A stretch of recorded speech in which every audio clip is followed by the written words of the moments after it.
the information night. And we are going to start because it's too late. First, we wish to have the land acknowledgement. We wish to acknowledge its land on which the University of Toronto operates for thousands of years. It has been traditional land of Horace Vendant, the Seneca, and the Mississauga of the Credit. Today, this meeting place is still the home to many Indigenous people from across the Turtle Island, and we are grateful to have the opportunity to work on this land. And today, we are going to have first our program co-directors' presentations first, and we will introduce them to you, and then we will have Dr. Hamilton presentation, and one of our clinical embryologists, Amanda Diaz, will be joining us. And also we will have presentation from PA Field Director, Mr. Tesui, and also Samantha, one of the PA students, will be joining us. And also at the end, we will have the question and answer section. We will have the breakout rooms, and you can have joined to the PA section or to the CE, and also at the same time we will have different room for the students, which is you can join to their room and ask your question like directly from our students.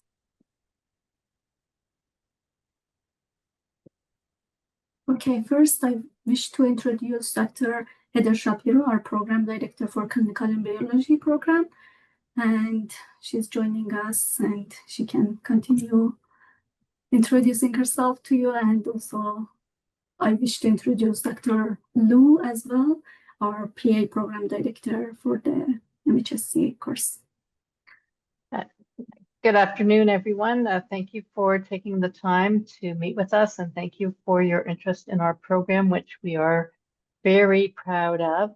I think that a lot of the information and nuts and bolts of the courses we hope are online and that you're able to answer, and we hope this will give you an opportunity to get to know us as people and maybe ask some questions that we haven't been able to answer on our website.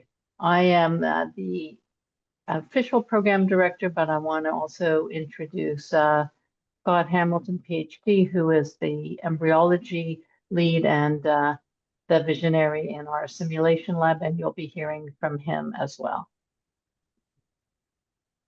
Okay, I guess I'm next. So hello everybody. Thank you for coming on a Monday evening. Hopefully you guys had a lot of time to recover from the Blue Jays loss.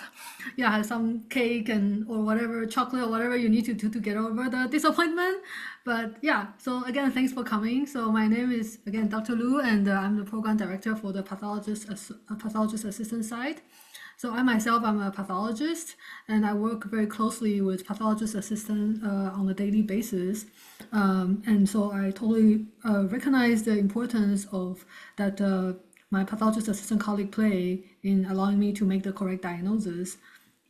And so later on, you will hear from our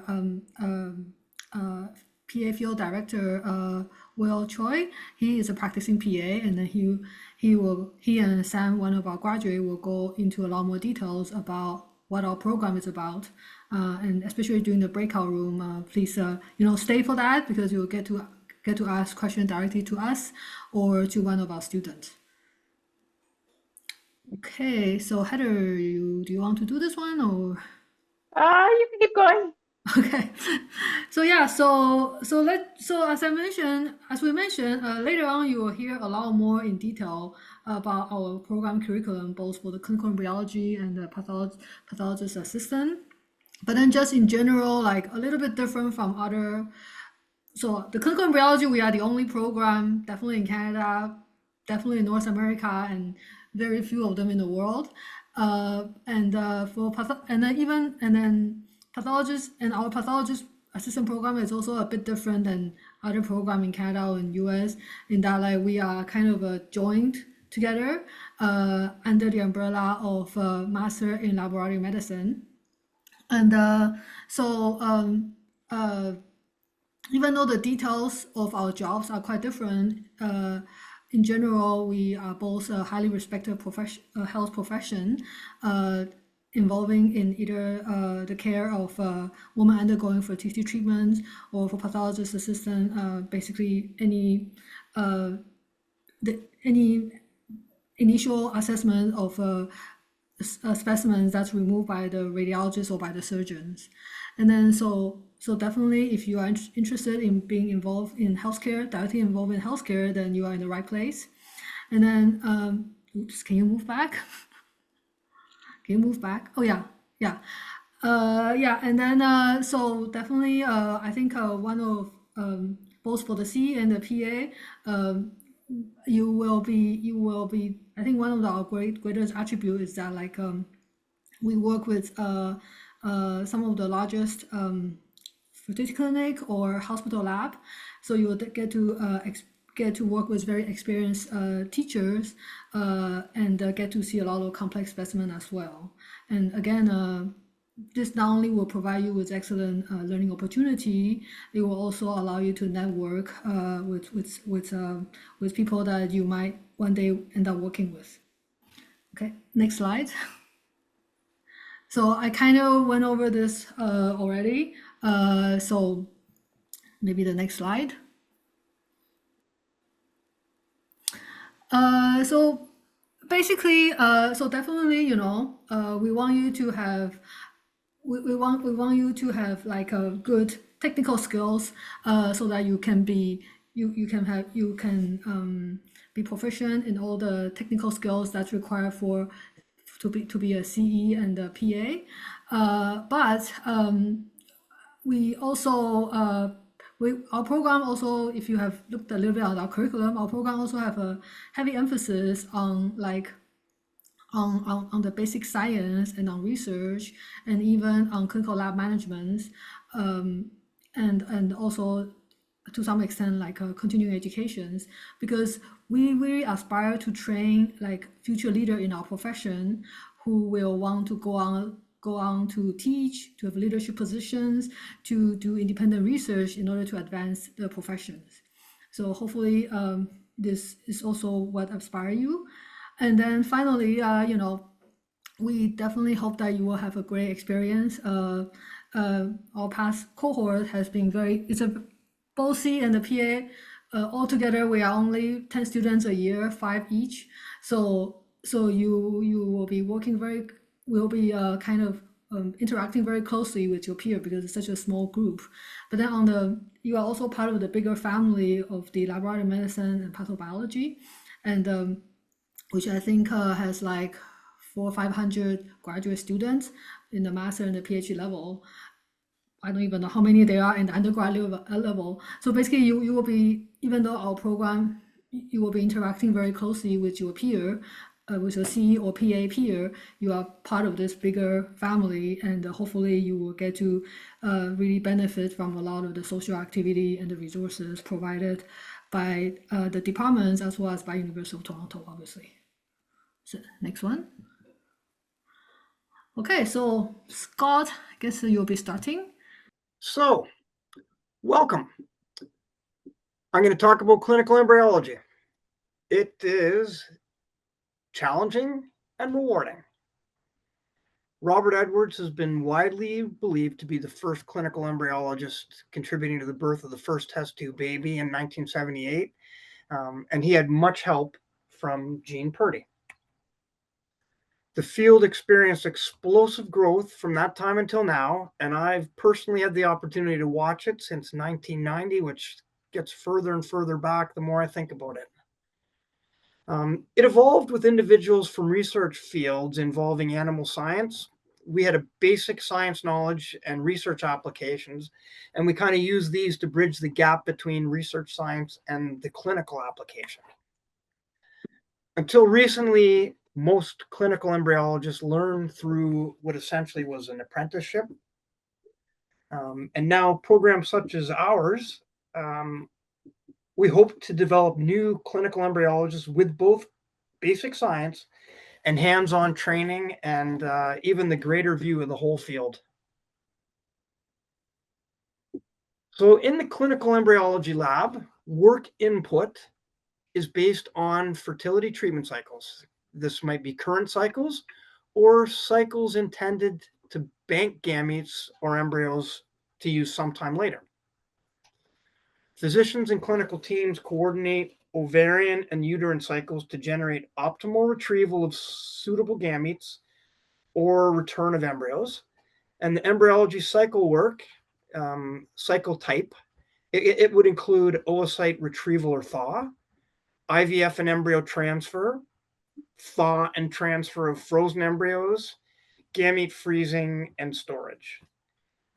There's various optional variations that can be used. So, for example, frozen gametes or donor gametes, throw in some genetic testing, and there's growing options.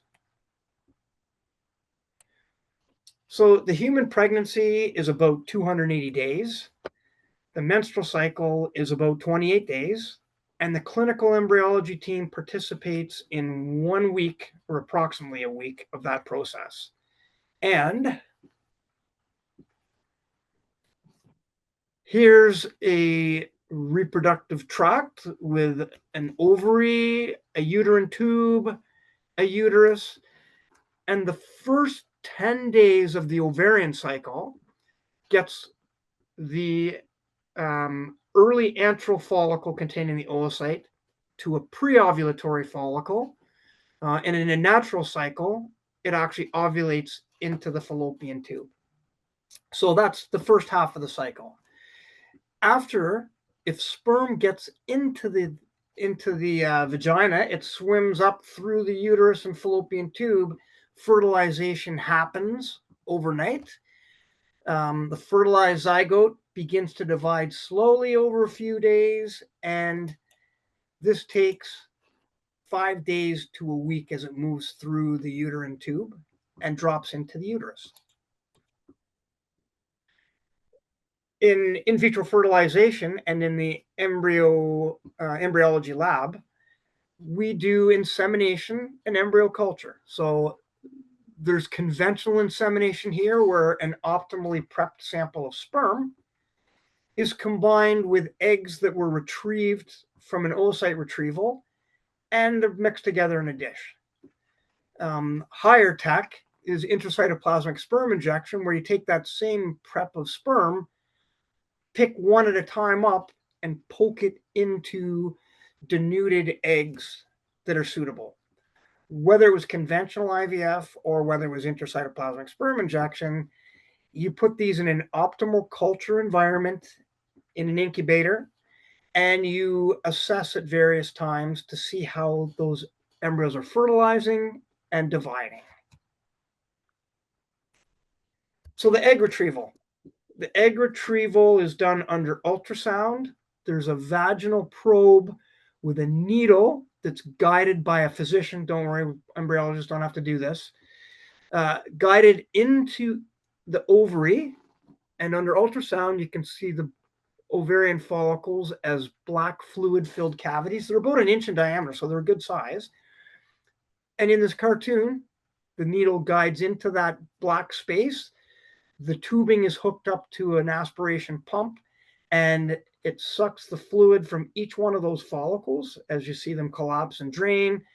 And the tubes are collected by embryologists, who then look for oocyte complexes inside the tube. This is a 15 milliliter disposable test tube. The aspiration from the follicles went into this tube, and in an ideal environment, the embryologist takes that test tube, dumps it into a petri dish, and looks for eggs. Simultaneously, there's a semen sample that's provided, or maybe there's frozen sperm that was obtained earlier, but we're going to have to prep that sample to get a good population of usable sperm. It's done in a safety cabinet because there is some minor infectious risk, and so we use a biological safety cabinet to do the centrifugation. And oocyte and embryo handling is done in laminar flow cabinets, which create a very clean air environment with heated surfaces and some nice updated imaging abilities to make it comfortable and informative handling oocytes and embryos. There's various types of incubators that the embryos or fertilized eggs live in for that week. We don't take them out of that environment very often, just to assess them from time to time. And we work in various environmental equipment that maintains physiological pH in an optimal way. So this is where we do the egg retrieval handling. It's like a baby isolate, and where we load embryos for transfer. At the egg retrieval, the egg comes out of the follicle. It's still surrounded by some cells from the follicle. So this is a cumulus-oocyte complex. The diameter of this structure is about 0.5 centimeter. So you can actually see them pretty clearly with the naked eye. They don't look like this, but it's big enough that you can see the clearing. And there's maybe 20 cumulus-oocyte complexes that came from this egg retrieval. We're looking for mature eggs. And if we're doing ICSI, you can actually see the mature egg because we take the cells off. The mature egg has released its polar body, meaning it responded appropriately to either the HCG or an LH surge that was triggered. And so it's finished its first meiotic division. This is an M2 oocyte. And if we're going to do ICSI, we're going to capture that sperm using a micromanipulation device. So you put the sperm in a droplet of media that contains some thick stuff to slow down the sperm. And using the manipulator, you take a hockey stick shaped pipette, you break the sperm tail, apply a little bit of suction to draw that sperm backwards into the pipette.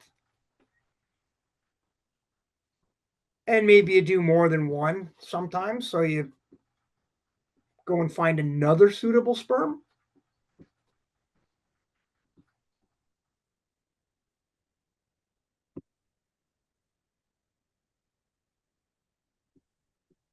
Immobilize the tail so that it won't do any damage when you inject it into an egg.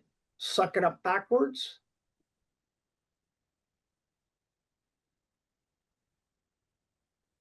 And then lift that pipette up and go to a different drop in the dish that contains an egg. So typically we have a dish that holds 8 eggs. And so you can have 8 drops and go and inject one at a time. So we go to a drop that contains an egg, lower the sperm pipette into that drop next to the egg.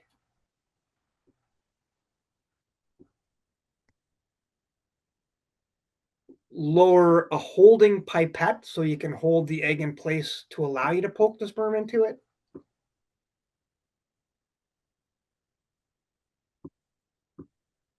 And this is done with micro injectors. It's like a little syringe that applies suction and blowing to actually attach to the egg or let go of the egg to move the sperm in, move the sperm out.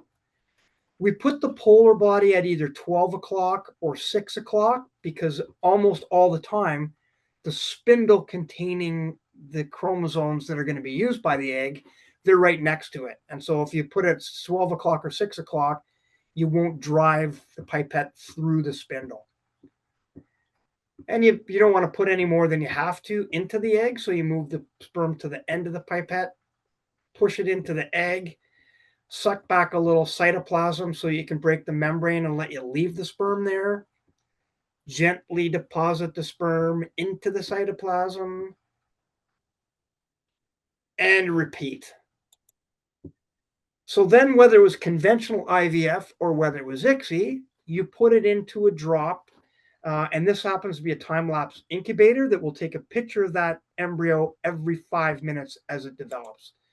So now it's just been injected with a sperm. Every 5 minutes, a picture's taken. That caused it to continue its meiosis and release a second polar body. The pronuclei form, one from the egg, one from the sperm. Those are half nuclei. And then the next day, it will divide to 2 cells and then 4 cells.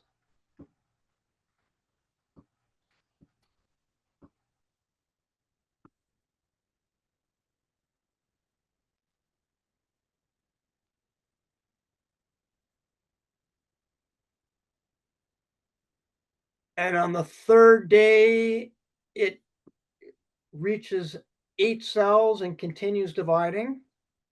So again, this is every 5 minutes, a picture's happening. You will see this particular embryo is going to be biopsied for pre-implantation genetic testing. So you want to take a sampling of cells. And in order to facilitate that, we take the dish out and put a little hatching hole in it right around there, if I remember correctly.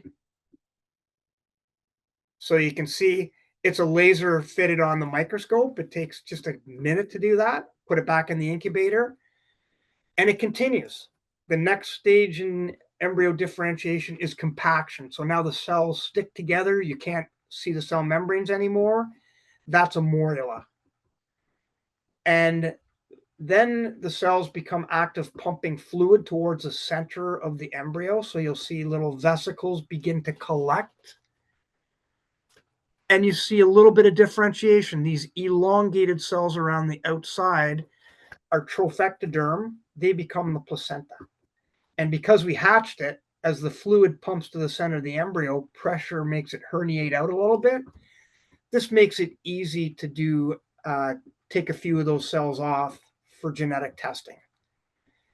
This embryo now can either be taken out of the dish and transferred back to the uterus, or it can be frozen for future use.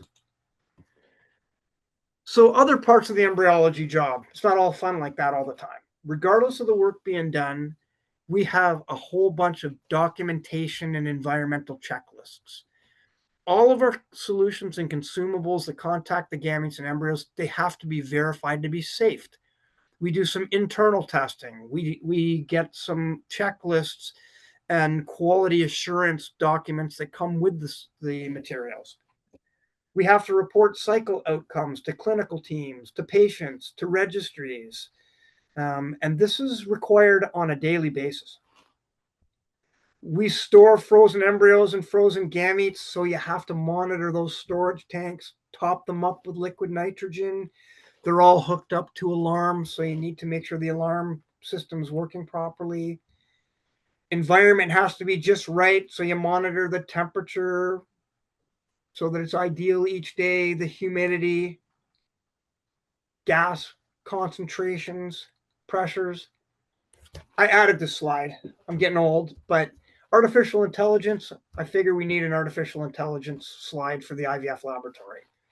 So it's exploding in every aspect of life. Many aspects of the ART lab and clinic already utilize artificial intelligence.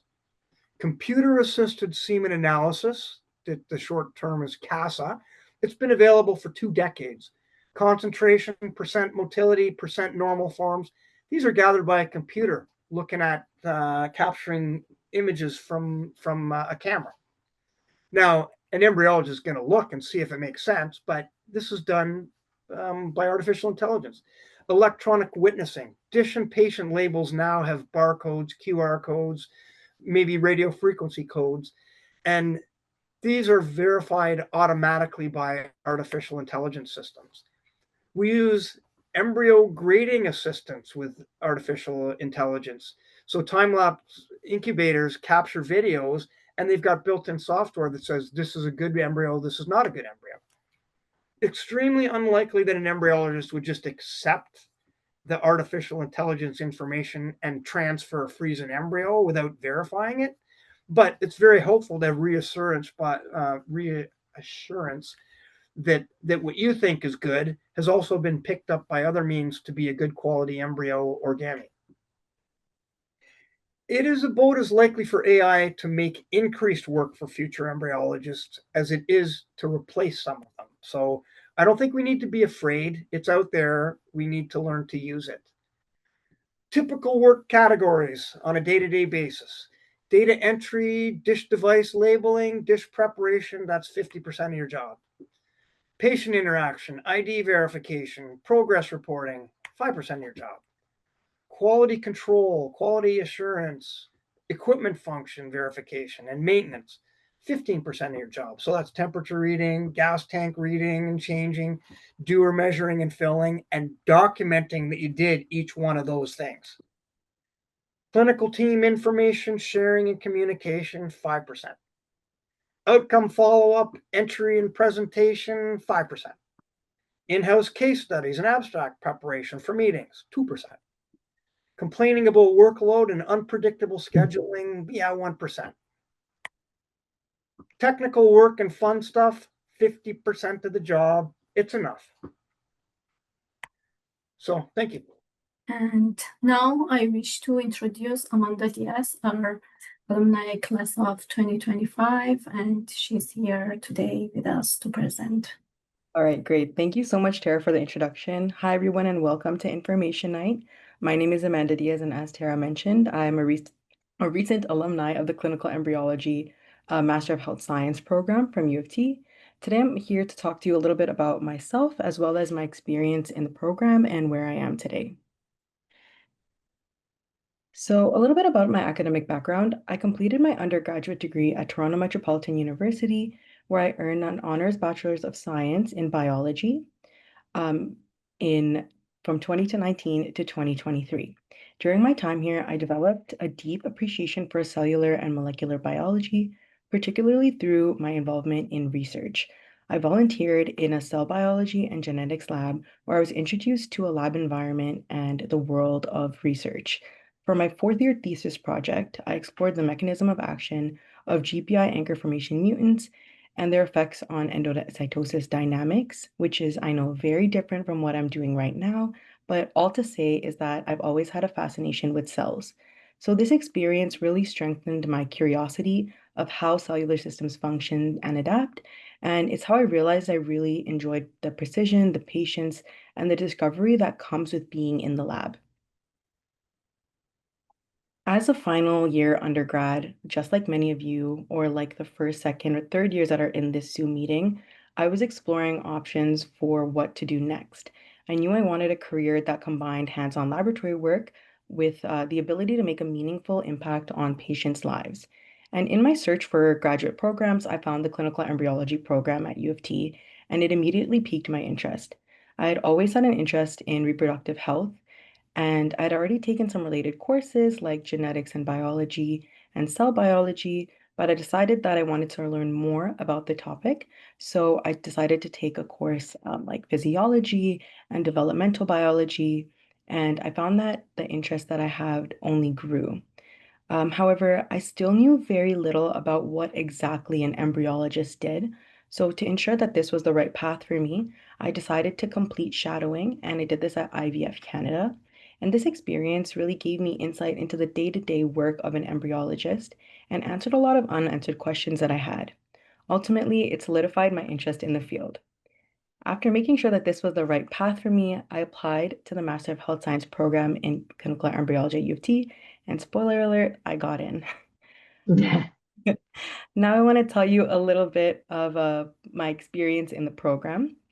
Starting off with the coursework, this is a screenshot straight from our website, and it's a little bit of an overview of the courses that you'll take throughout the program. So in your first year, you start off a little bit broad, focusing on basic science courses like physiology and cell biology. And in your second semester, you'll really start to build on that foundation and go deeper into more specialized topics within clinical embryology. One of the things I really appreciated about this program was the class size. So as you know, there are only 5 students that are accepted every single year. And usually you will have class with these 5 students, but you will also have classes combined with the pathologist assistant stream or undergrad classes. Because these classes are so small in nature, you get a really personalized teaching or learning experience, and you form close-knit relationships with your professors, which I personally found really valuable. The program also features many guest lecturers who are experts that are currently working in the field, and this gives you the opportunity to learn from professionals with real-world experience, and it allows you to build your network starting early on. The simulation labs for clinical embryology stream was also a big fan favorite of our cohort. This is where you will first get the chance to get hands-on experience with animal or human gametes. The labs are a safe and hands-on environment to practice these core andrology and embryology techniques and to really build your confidence before you enter your clinical placement. And that was my personal favorite aspect of the program. the clinical placement. It's where everything you learn in the classroom and everything you practice in the lab really comes to life. The program offers placements at several leading fertility clinics across the GTA, including Mount Sinai Fertility, Create, Trio, and more. This is a picture of me and my classmate on our first day of placement at Mount Sinai Fertility, where I had the opportunity to work closely with the andrology and embryology teams. So during the placement, I gained hands-on experience with various lab procedures. You get to witness the moment of collection and preparation of the gametes all the way through to the creation of the embryo and its final fate, as Scott mentioned.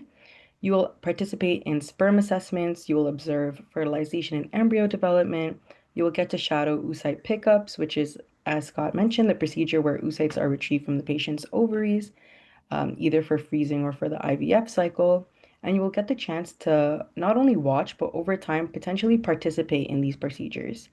I personally also got the opportunity to practice freezing and thawing embryos and eggs with research material. And another thing to keep in mind is that the IVF clinic is a very dynamic environment. So you'll get the chance to constantly communicate with physicians and nurses to discuss patient treatment cycles. Overall, it's a really rewarding experience. So moving on to the capstone project, this begins towards the end of your first year and continues into the second year. And I have to admit, this is definitely the part of the program I was most fearful for before starting. Coming in from undergrad, the idea of running an independent research project felt a little intimidating. Choosing a topic, planning the work, and knowing how to approach it all. However, I'm here to reassure you that the program is incredibly supportive. You have the support of your research supervisor, and you have guidance from the faculty throughout the process, so you're never left on your own or without any help. You have the flexibility to choose your project, so you can pick something that fits your interest, whether that be wet lab with hands-on experiments or more of a data-driven project focused on clinical workflows or research analysis. Ultimately, the capstone is an excellent opportunity to apply your knowledge, strengthen your research and analytical skills, and gain experience communicating your scientific findings.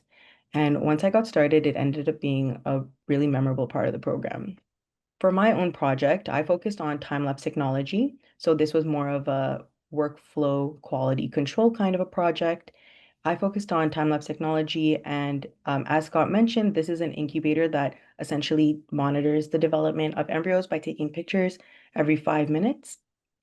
And this was a project that was supervised by Dr. Vanessa Pakal and Dr. Chidambar Halari from Mount Sinai Fertility. And the goal was to understand how time-lapse affects workflow efficiency in the lab, looking at which tasks benefit most from the technology and where limitations exist. And I applied a process improvement framework to assess these impacts. Outside of the classroom and the lab, there are many opportunities to get involved and contribute to the program community and U of T life. So I served as a curriculum representative where I helped collect feedback from students and I shared it with faculty to support ongoing program improvements. This is a great pro of the program because this ensures that student voices are heard and accounted for. I was also a Masters of Health Science representative for the Confederation of Laboratory Medicine and Pathobiology students, which is a club at U of T. And in this role, you work to bridge the gap between the research stream and the clinical students, which is the clinical embryology students and the pathologist assistants. And for example, we had a Friendsgiving last year when I was the Masters of Health Science representative. I also worked as a teaching assistant for applied methods in ART, which allowed me to gain some teaching experience. So that's always an option for you to pursue. And I also had a part-time job as an assistant invigilator to support examinations at the University of Toronto Scarborough campus. Finally, students in the program also have the opportunity to present their research at conferences, including LMPRC, OBGYN Day, and CFAS, to name a few. These are really great platforms to gain experience presenting, to gain professional exposure, and it's a great opportunity to connect and learn from others in the field. So all of this to say that led me to where I am right now. I'm currently an andrologist and embryologist at Mount Sinai Fertility, and I started this position mid-September 2025. I'm currently still in my training stages, but I am training to prepare semen samples for intrauterine inseminations, and performing sperm cryopreservations for our oncology patients, for our IVF and IUI backup patients, and for our HRT patients. On the embryology side, I help with media preparation, setting up frozen embryo transfers, and assisting during oocyte pickup procedures. In addition to lab work, as Scott mentioned, a really important part of the job is documenting and more of an administrative aspect as well. So this includes like maintaining accurate records, documenting patient information, and navigating through the EMR that our clinic uses. With that, I come to a conclusion of my overview of the program and my journey through it. Reflecting on my own experience, I really value how the program had a strong scientific foundation, hands-on clinical experience and research experience, and opportunities for professional growth, all of which prepared me for my current role. But thank you for listening, and I'm really looking forward to chatting with all of you in the breakout room. Thank you so much, Amanda, for sharing your amazing experience in the program. Now I wish to introduce William Desoyitz, a pathologist assistant field director, for the presentation. Are you ready, Bill? Yes, Tara, thank you. Thank you again, Scott and Amanda. Okay. Again, welcome everyone. Thank you for taking the time to attend our information night. As Tara mentioned, I am the field director for the pathologist assistant field for the Master's Health Science program that we share with the CE group. And just a few things I'd like to cover in my presentation. So I'm going to go over the role of the pathologist assistant in lab medicine, highlight some key aspects of the profession and job prospects, go over kind of what it's like to work as a PA and to be part of our community. I'll talk a little bit about the skills required to be a successful PA, as well as some overview highlighting some of the things that make our program a little bit different than some of the other PA programs, and of course some of the commonalities between us and the other programs as well. So just a little bit about myself. I currently also practice as a pathologist assistant at Mount Sinai Hospital. I did my undergrad at UT Scarborough in cell and molecular biology before, again, kind of switching fields to becoming a PA through Western University. I currently also hold certifications in pathologist assistants in both the United States and Canada. So briefly, just talking about what are pathologist assistants, who are we? So, despite what our job title alludes to, our function is much broader than just being an assistant. We function more as physician extenders to pathologists in a laboratory environment. Members of our pathology team, we serve as experts in practical laboratory knowledge, as well as advanced, knowledge and training in anatomy, pathology, and pathophysiology. So that being said, we mainly are responsible for providing accurate and timely processing of all pathology specimens, which used to be the job of a pathologist about 25 years ago.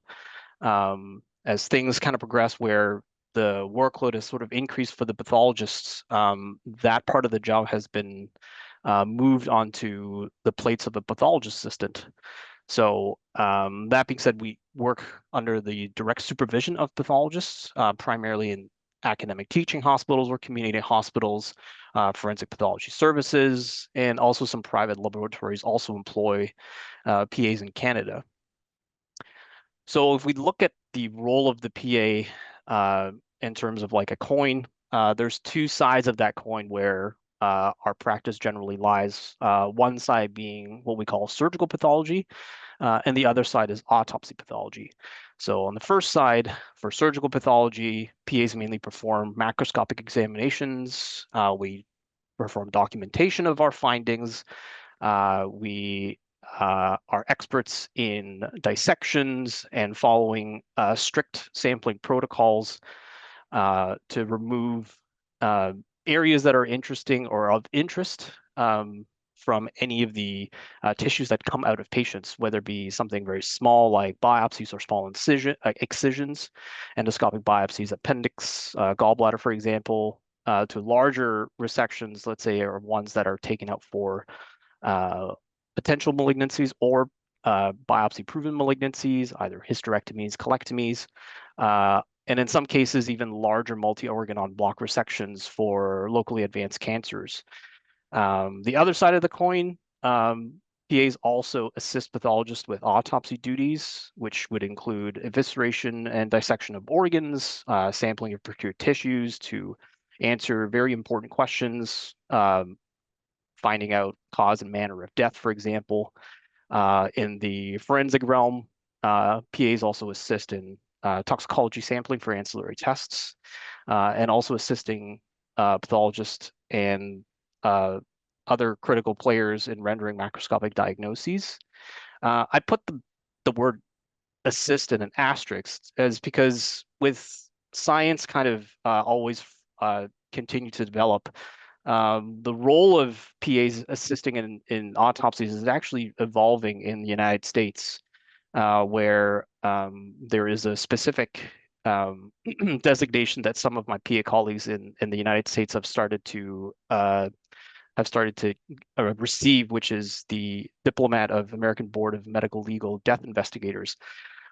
In short, what that means is PAs who have this specific designation in the United States have additional training actually to perform non-high profile forensic autopsies independent of pathologists. So the roles of PAs continue to evolve and expand as we speak. So, aside from those two main things that PAs kind of do, there are a numerous number of things that PAs end up being responsible for or get into, aside from just doing wet lab work, including being lab managers or being a team lead in the pathology lab. I myself, of course, do a lot of teaching, either formal, also like clinical teaching as well. A lot of my PA colleagues do a little bit of research with tumor banking, photography, publishing peer-reviewed papers. Quality assurance and consultation end up being important roles for us as well, making sure that things are trim and proper and appropriate. Things are running smoothly based on Accreditation Canada standards. But I would like to give everyone a quick overview in terms of how a disease is diagnosed. I think that'll give everyone an idea of how PAs exactly fit into that, into this streamlined role. So for any tissue that is received by the surgeon for diagnosis or for whatever reason, always goes to the pathology lab. And then for most of the public, once the tissue kind of goes in the lab, nobody really knows what happens. But what it really happens is that it actually goes to the gross room first. So this is kind of where PAs live. When we receive the tissue, we examine, document, and selectively sample the tissue according to the protocols. And then we send these samples to a different part of the lab where they are processed, and we have very talented medical lab technologists who take these pieces of tissue and cut into extremely fine sections. About 5 microns, they're basically see-through, and they basically take those sections and place them on a glass slide. They'll stain those glass slides with specific stains, and those slides are sent to the pathologist, where they will examine the slides under the light microscope and generate a diagnosis based on the cell structures that they kind of see, the patterns, etc. So that, in a nutshell, is how pathology works and how diseases are diagnosed. So as you can see, it's very, very hands-on compared to other parts of lab medicine. So PAs ourselves, we're still a relatively unknown profession to the public, and surprisingly amongst healthcare professionals as well. Again, as I kind of mentioned, this role is kind of created as a need to fill the job as the pathologist work has become heavier and heavier over the years. There currently is a very high demand for PAs in Ontario and Canada as well. This is a uniquely North American position, but it has gained a lot of traction internationally as we all know, healthcare itself has been increasing in terms of like workload. So as a point of interest, one of our past alumni is a PA working in the Netherlands. We are an unregulated medical profession, unlike some of our nurse and other healthcare-related colleagues, but we are a growing number of formally trained PAs in Ontario and Canada. And there are many workplaces who specifically look for PAs with training at a graduate level. But that being said, there's not that many of us, so we are very lucky to have a very tight-knit and professional community helping each other out, not just within our local GTA pool, but across Canada as well. So I'll briefly talk about the overview of our program. Similar to the CE program, we are split in half with 2-year components. The first year being the first 2 semesters, all full course load in didactic courses, including anatomy, pathology, bioethics, and biobanking. And the second year is our full year clinical placement. So in Toronto, we're very, very fortunate to be partnered with a lot of very high level and high achieving hospitals in the GTA in both academic centers, community centers, as well as our Ontario Forensic Pathology unit. I'll let you guys read the list there. And then also our students concurrently, we get our students to take on a capstone research project that is about also a year long to try their chops at doing a side research project as well. And then finally, our students wrap up the program by finishing off their capstone research project as well as enrolling in a clinical lab management course. These are just some pictures of our past classes when we're doing a hands-on GI session at the university. These are some of our past graduates as well. This is a different cohort, but also with past graduates as well. And sometimes we try to do some interesting exercises that are a little bit outside of the clinical practice to do some simulation. In this case, one of our PAs at UHN and teachers, Shannon Law, is leading a Whipple's resection building class using Play-Doh. So we kind of teach our students important anatomical landmarks, margins, but also practice some of their grossing skills and sampling skills as well. So I think U of T we place ourselves uniquely in our Toronto's like kind of teaching network with teaching and community hospitals as well. So I think we're very, very fortunate to have these kind of partners. Our program is also fully accredited by NACLS as of 2 years ago. So all of our graduates coming out of our program are eligible to write the American and Canadian certification exams. So, in summary, if this is something that might interest you, if you're interested in doing hands-on laboratory work in a fast-paced and dynamic environment, if you'd like to do problem solving, and the most important thing is if you are interested in a career that requires continuous learning, which is a very important part of my job, to apply things that we teach you directly at the program and apply directly to your job. I think this might be a career that might be interesting to you. So that's it for me. And I'd like to pass the mic on to one of our alumni and my colleague, Sam. Thank you, everyone. Thank you, Will.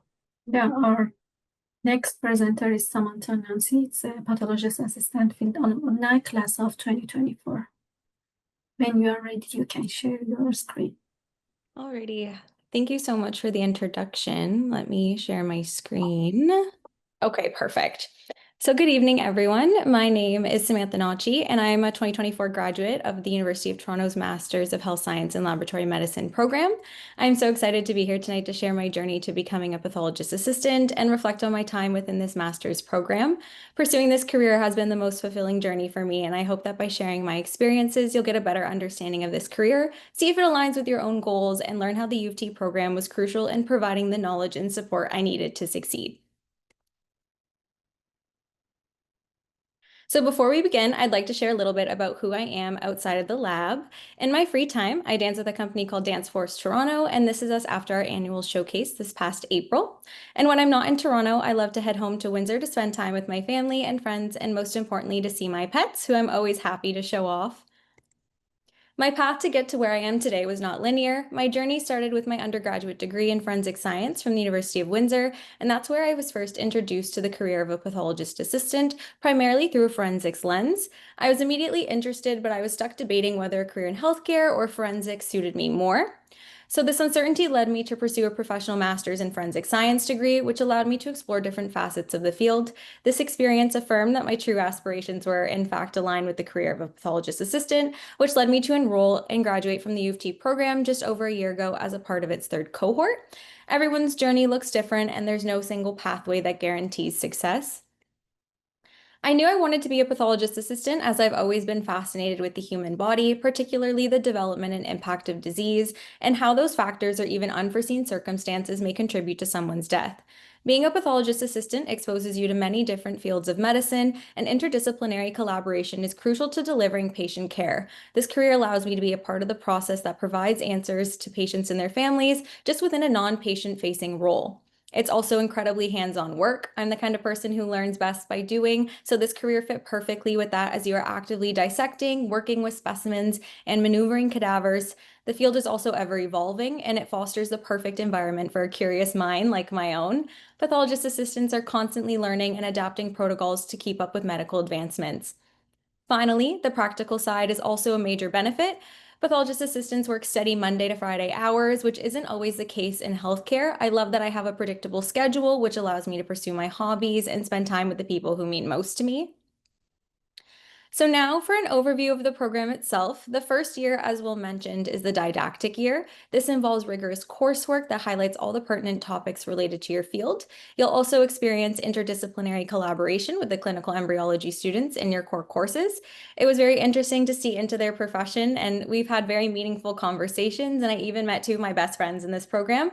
They were both CE students, and they are now successful working professionals in their fields. I thought that the didactic year provided me with a thorough understanding of anatomy and pathology, which helped create the required foundational knowledge for transitioning into the practicum rotations.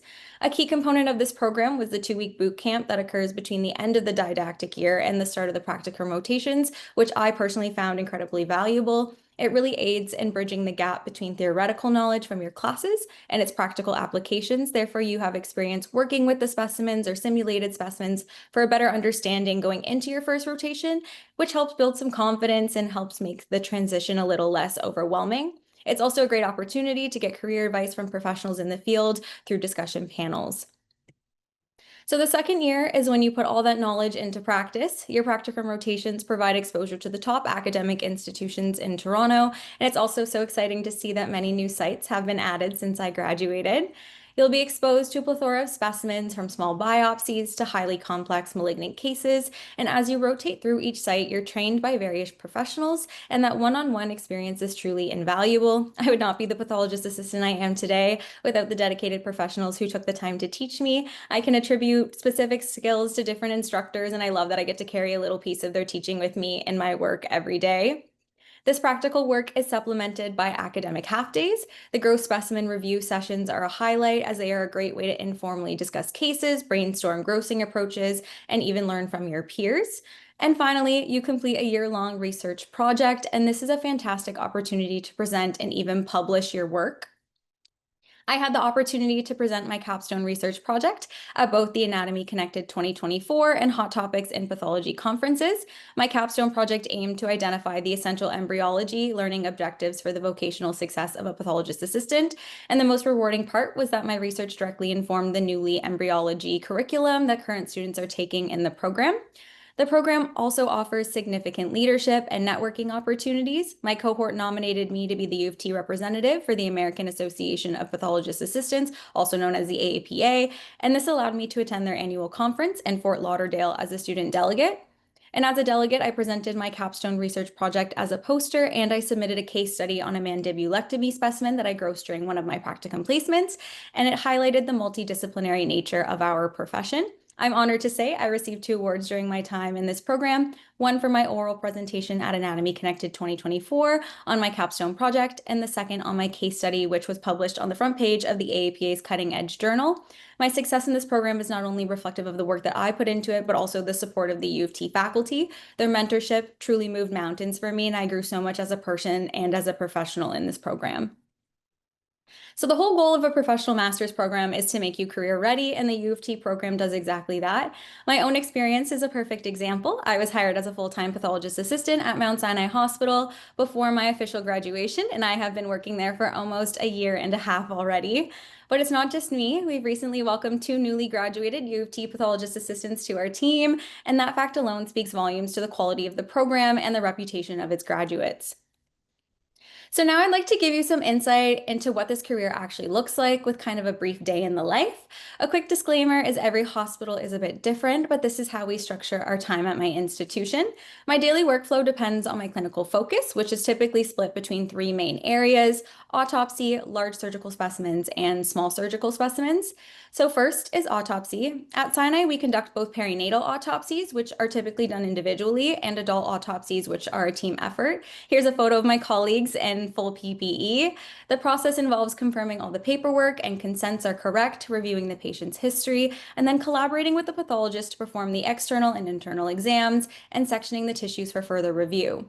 Next are large and small surgical specimens. The core approach is essentially the same, but the difference is the size and complexity of the specimen.